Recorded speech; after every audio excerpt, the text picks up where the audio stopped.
Dawn broke over the Pacific coast, a peaceful morning unaware of the coming fury. The ocean, usually calm and welcoming, was about to reveal its terrifying power. What began as a distant ripple became an unstoppable force of nature.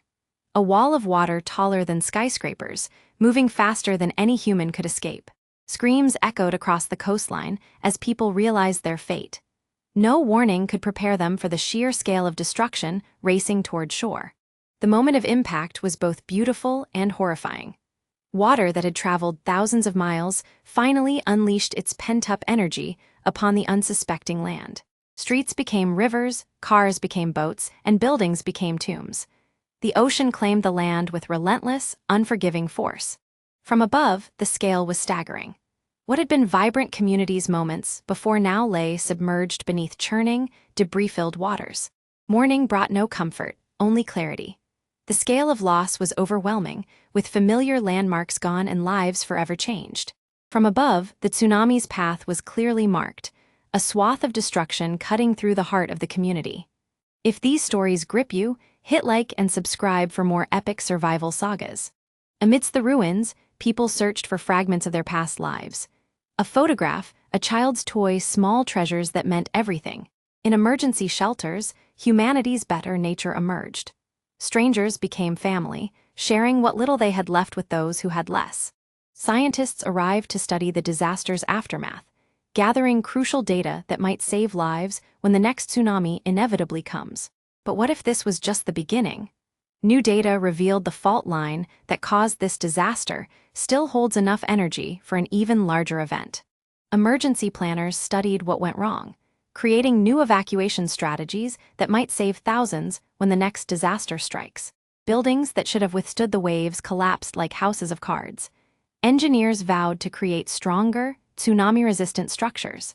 Survivors told their harrowing stories, moments of terror, acts of bravery, and the sheer will to live against impossible odds. Communities gathered to mourn their lost neighbors, friends, and family. The healing process began with shared grief and mutual support. From the ruins emerged determination. Rebuilding began not just structures, but communities stronger and more prepared than before. Advanced warning systems now dot the coastline, and regular drills ensure everyone knows how to reach safety when seconds count. Nature herself began the healing process. New growth emerged from the mud, and wildlife returned to reclaim their transformed habitat. 1 year later, the transformation was remarkable. New buildings stood tall, memorial parks honored the lost, and life continued with hard-won wisdom. The next generation learned respect for the ocean's power.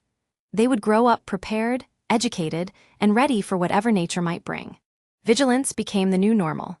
Scientists watched the fault lines, knowing the next big quake could come at any moment. The ocean returned to its peaceful appearance, but survivors would never again see its beauty without remembering its terrifying power. From above, the changes were permanent. The coastline had been reshaped, and the community rebuilt stronger than ever before. Survivors now walked the new tsunami walls not with fear, but with respect. They had faced the worst and emerged stronger.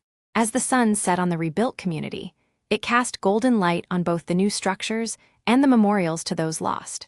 The night ocean held both beauty and memory. Calm on the surface, but forever holding the potential for unimaginable power beneath. The community slept peacefully, not in ignorance of danger, but in confidence of their preparedness. Ready for whatever the ocean might bring next.